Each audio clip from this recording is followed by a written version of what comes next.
Sir 3 years ಹೇಗೋ ಅವಾಗ ಅಂದರೆ ಒಂದು ಸ್ವಲ್ಪ ಎದೆ ಭಾಗ ನೋವು ಬರ್ತಾ ಇತ್ತು ಅಂತಂದರು. ಅಂದರೆ ಅಲ್ಲೇ ಸುತ್ತಮುತ್ತ ಇರೋ ಹಾಸ್ಪಿಟಲ್ಗೆ ತೋರಿಸಿದ್ವು, ಏನು ಪ್ರಾಬ್ಲಮ್ ಇಲ್ಲ ಅಂದರು. ಆಮೇಲೆ ಯಾಕೋ ಸರಿಯಾಗಲಿಲ್ಲ ಅಂತ ಮಂಗಳೂರಿಗೆ ತೋರಿಸಿದ್ವು.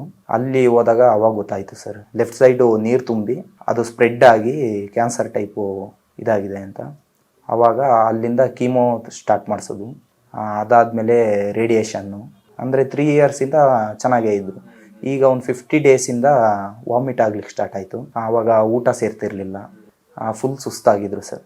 ಮತ್ತೆ ತೋರಿಸಿದಾಗ ಅದು ಸ್ವಲ್ಪ ಸ್ಪ್ರೆಡ್ ಆಗಿದೆ ಅಂತ ಮತ್ತೆ ರೇಡಿಯೇಷನ್ ಮಾಡಿದ್ರು, ಮೆಡಿಸಿನ್ ಎಲ್ಲ ಕೊಟ್ಟು ಕಳಿಸಿದ್ರು. ಈಗ ಸದ್ಯಕ್ಕೆ ಊಟ ತಿಂಡಿ ಮಾಡ್ದಲೇ ಒಂದು 15-20 ಡೇಸ್ ಆಯ್ತಲ್ಲ, ಹಾಗಾಗಿ ಓಡಾಡೋಕ್ಕಾಗ್ತಿಲ್ಲ ಸರ್ ಅವರಲ್ಲಿ. ಈ ಹಾಸ್ಪಿಟಲ್ ಬಗ್ಗೆ ನಮ್ಮ ಫ್ಯಾಮಿಲಿಯವರು ಸಜೆಸ್ಟ್ ಮಾಡಿದ್ದು. ಅವರು ಫ್ಯಾಮಿಲಿಯವರ ಮೆಂಬರ್ಸ್ ಒಬ್ಬರು ಇಲ್ಲಿ ಬಂದಿದ್ರು. ಅವರು ಸ್ವತಃ ಇದೇ ಥರ ಆಗಿತ್ತಂತೆ, ಅಂದರೆ ಓಡಾಡಲಿಕ್ಕೆ ಇದು ಮಾಡಲಿಕ್ಕೆ ಊಟ ಮಾಡಲಿಕ್ಕೆಲ್ಲ ಆಗ್ತಿರ್ಲಿಲ್ಲ ಅಂದೆ. ಅವರು ಇವಾಗ ಪರವಾಗಿಲ್ಲ, ಚೆನ್ನಾಗಿದ್ದಾರೆ, ಓಡಾಡ್ತಾರೆ, ಇದು ಮಾಡ್ತಾರೆ ಅಂತಂದು ಸಜೆಸ್ಟ್ ಮಾಡಿದ್ರು. ಅದರಿಂದ ನಾವು ಬಂದ್ವಿ.